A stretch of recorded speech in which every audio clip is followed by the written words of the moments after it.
രണ്ടും കൽപ്പിച്ച് യുദ്ധപ്രഖ്യാപനവുമായി നടി ഹണി റോസ് ബോച്ചെ മുങ്ങി. സോഷ്യൽ മീഡിയയിലെ ബോച്ചയുടെ വിളയാട്ടത്തിന് അന്ത്യവുമായിട്ടാണോ നടി ഹണി റോസിന്റെ മുന്നോട്ടുള്ള വരവ്? ദ്വയാർത്ഥ പ്രയോഗങ്ങൾ മാത്രം കൈവശമായിട്ടുള്ള ബോച്ചയുഗത്തിന് ഇതോടെ പരിസമാപ്തി. കഴിഞ്ഞ ദിവസങ്ങളിൽ ബോച്ചയെ ഉദ്ദേശിച്ചായിരുന്നു നടിയുടെ ഫേസ്ബുക്ക് പോസ്റ്റെങ്കിലും പേര് വ്യക്തമാക്കിയിരുന്നില്ല. പോസ്റ്റിന് താഴെ വന്ന കമന്റ്സുകളിൽ അത്രയും പേര് പുറത്തു പറയണമെന്ന് തന്നെയായിരുന്നു. ഇപ്പോൾ ഇതാ ബോബി ചെമ്മണ്ണൂരിനെതിരെ പരാതി നൽകി യുദ്ധപ്രഖ്യാപനം നടത്തിയിരിക്കുകയാണ് നടി. സ്ത്രീകളോട് ബോച്ചയ്ക്ക് സാധാരണ ഡബിൾ മീനിങ് സംസാരം മാത്രമേ വരാറുള്ളൂ. അല്ലാതുള്ള സംസാരം പുള്ളിക്ക് വശമില്ലെന്ന് തോന്നുന്നു. ചൊട്ടയിലെ ശീലം ചുടല വരെ എന്നല്ലേ? ഇതിനു മുൻപും സ്ത്രീകളുടെ പരിസരം പോലും മറന്ന് ദ്വയാർത്ഥ പ്രയോഗങ്ങൾ മാത്രം നടത്തിയ ബോബി ചെമ്മണ്ണൂരിന് നടി ഹണി റോസിന്റെ വക 8ന്റെ പണിയെന്ന് തന്നെ പറയാം. ഇതിനു പുറമെ ബോച്ചയുടെ അശ്ലീല പരാമർശങ്ങൾ ഏറ്റെടുത്ത് അത് സോഷ്യൽ മീഡിയയിൽ ആഘോഷമാക്കി പോസ്റ്റ് ചെയ്യുന്ന ഞരമ്പന്മാർ വേറെയുമുണ്ട്.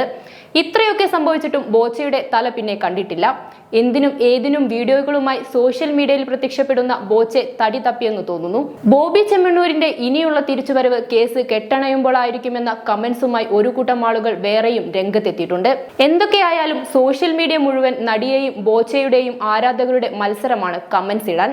ഹണി റോസിനെതിരെ വന്ന അശ്ലീല കമന്റ്സുകളിൽ അറസ്റ്റ് വരെ നടന്നു. എന്നിട്ടും എന്തുകൊണ്ട് ബോബി ചെമ്മണ്ണൂരിനെതിരെ കേസ് വന്നില്ല എന്നതിനുള്ള സോഷ്യൽ മീഡിയകളിലെ ചോദ്യത്തിന് ഉത്തരമാണ് ബോച്ചയ്ക്കെതിരെ നടിയുടെ നീതിക്കായുള്ള യുദ്ധപ്രഖ്യാപനം. എത്രയൊക്കെ കിട്ടിയാലും ബോച്ചയുടെ തൊലിക്കട്ടി അപാരം തന്നെയാണ്. പറഞ്ഞ അശ്ലീലത്തിന് പുറമെ ഇതിനെതിരെയുള്ള പ്രതികരണ വീഡിയോകളുമായി വരുമ്പോൾ പറയുന്നത് അത്രയും അശ്ലീലങ്ങൾ തന്നെയാണ്. എന്തായാലും ബോച്ചയുടെ ചീട്ട് കീറിക്കഴിഞ്ഞു. നടിയുടെ പരാതിക്കുമേൽ ബോച്ചയുടെ അടുത്ത പ്രതികരണത്തിനായി കാത്തിരിക്കാം.